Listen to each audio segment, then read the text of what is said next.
Hoi allemaal, mijn naam is Paula en leuk dat je kijkt naar Boeien. We naderen bijna het eind van het jaar en daarmee ook bijna het einde van onze serie Boeien. En ik was terug aan het kijken naar wat video's en ik dacht, hé, hier ontbreekt iets. Je kunt niet een film, video, YouTube-serie maken over Limburg en het dan niet hebben over de Via Belgica. Want die hebben we in een van onze andere video's, zijn we die al eens tegengekomen. Toen wist ik dus nog niet wat het was, maar ik heb even wat informatie opgezocht. En de Via Belgica was dus 2000 jaar geleden in de Romeinse tijd een belangrijke hoofdweg. En die liep van Frankrijk helemaal dwars door Limburg heen, door naar Duitsland. Daar liepen dus de Romeinse troepen daar overheen met hun bepakking. Maar later ook werd er op die weg handel gedreven. En zo'n weg moest natuurlijk goed bewaakt worden. En dat deden ze vroeger met wachttorens. Dus er stonden grote stenen, deels houten gebouwen. En daar zaten de Romeinen dus in om de wacht te houden. En restanten van zo'n wachttoren, die zijn vandaag de dag nog steeds te zien en wel in Valkenburg. Dus ik spring zo de auto in en we gaan naar Valkenburg toe. En daar heb ik een afspraak met Wiel Velder. En hij kan me eigenlijk alles vertellen over het archeologisch onderzoek wat daar gedaan is. Wat voor soort toren daar dan gestaan heeft. En of we hem misschien in de toekomst nog wel een keertje kunnen zien. Dus op naar Valkenburg. We zijn hier dus in Valkenburg. We staan nu op de Goudsberg al, hè? Ja, en hier achter mij zijn dus ook, zometeen kun je dus echt zien wat hier gestaan heeft. En wat hier dus gestaan heeft, daar kan Wiel mij van alles over vertellen. En heeft ook heel mooie tekeningen meegenomen, dus daar gaan we even naar kijken.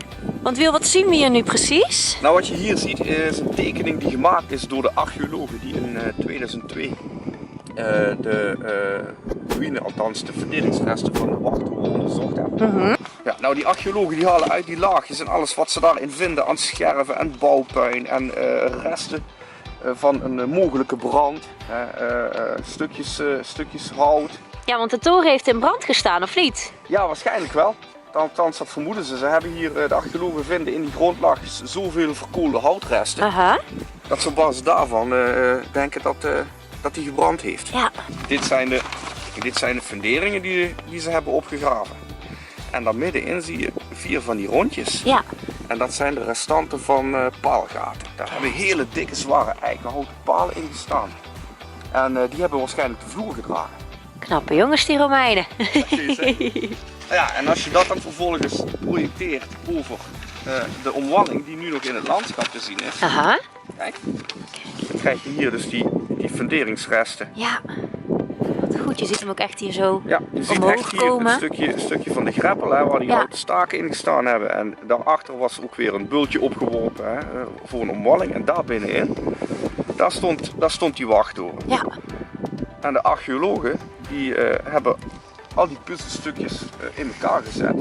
En hier en daar aangevuld met informatie die we van wachttorens van elders hebben. Ja.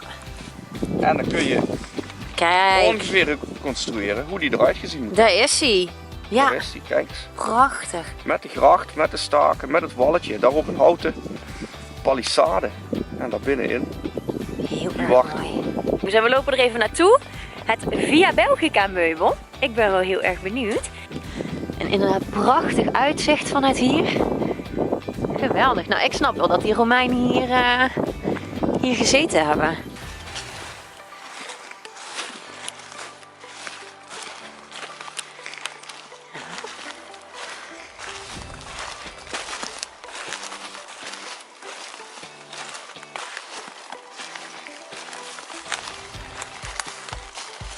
Hier gaan we weer omhoog.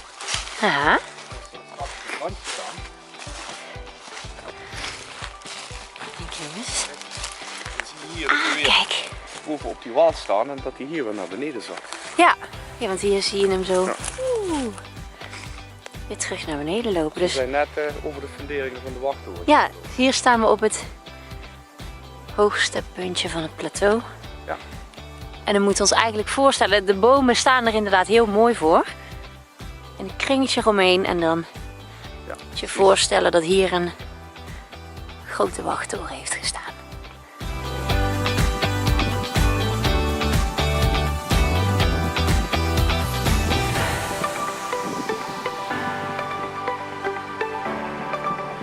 op de Goudsberg. Met uitkijk op mijn toren, die hopelijk ooit inderdaad in VR tevoorschijn getoverd wordt. Dat zou wel heel erg gaaf zijn. Sta ik nu op wat waarschijnlijk de Via Belgica was. Nu is het eigenlijk een beetje een eenzaam weggetje, maar 2000 jaar geleden liepen hier dus de Romeinse troepen overheen. Werd hier gebruikt om handel te drijven. En ja, prachtige verhalen zitten hier dus waarschijnlijk nog in de grond. Dus ik hoop dat we dat gaan meemaken, dat hij nog een keertje wordt opengehaald om al die verhalen uit de grond te halen. Nou, ik ga weer terug de auto in, want het is echt ontzettend koud. Doe even een duimpje omhoog als je het een leuke video vond. En vergeet niet te abonneren op het kanaal van het Limburgs Museum. Want we lopen bijna op het einde van deze serie. Dus vergeet niet te abonneren als je de laatste afleveringen niet wil missen. En dan zie ik jullie volgende week weer terug bij een nieuwe boeien. Doei!